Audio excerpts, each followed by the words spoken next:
Shout out sa mga ano dyan, mahalin yung nanay nyo. Hanggang nandyan pa, sir, no? Oo, totoo yun. Hanggang nandyan pa sila. Inaano ko nga, eh. Sa huli talagang pagsisisi. Totoo yan. Ang sakit sobra. Sobrang sakit.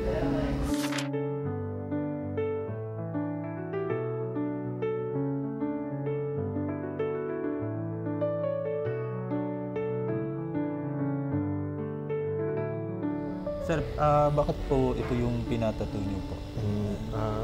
Kasi naisip ko si mama ko na nag-pass away lang nung October. This year lang po. Oo. So, sobrang meaningful pa lang yung tattoo niyo. Inano ko lang para kahit wala siya, parang naisip ko pag palagay ako niyan, katabi ko pa rin si mama.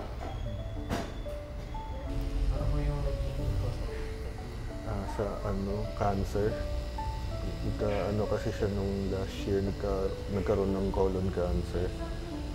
Tapos naagapan naman namin kaso ayaw na daw niya magpa-chemo. Yun. Kaya nung itong year lumala kung ano-ano na yung na-affect sa niya, sa lungs, mga ganun. Doon na Unique po yung design na pinagawa niyo po. Salamat. First tattoo niyo po, sir, no?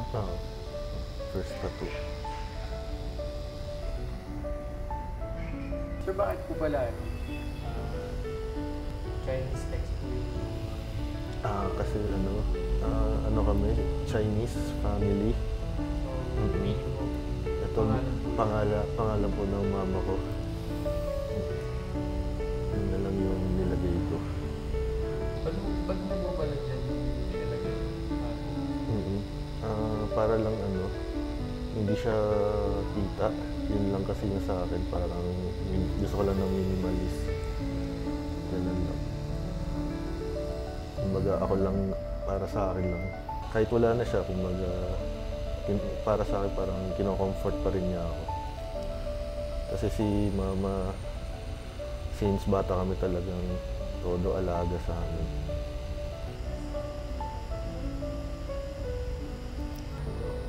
Tapos yung pala, mali yung pangalan na lagay, hindi pala sa mama ko.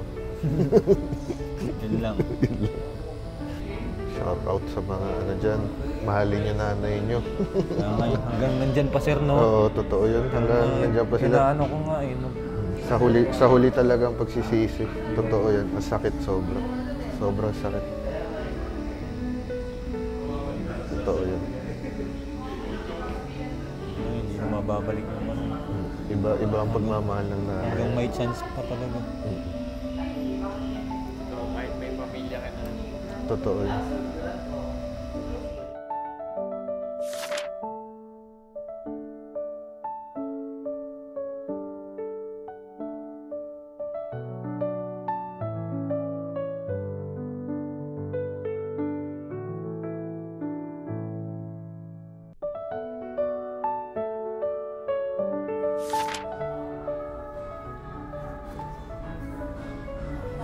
Ganda. Super fine line. Sobrang liit nga po.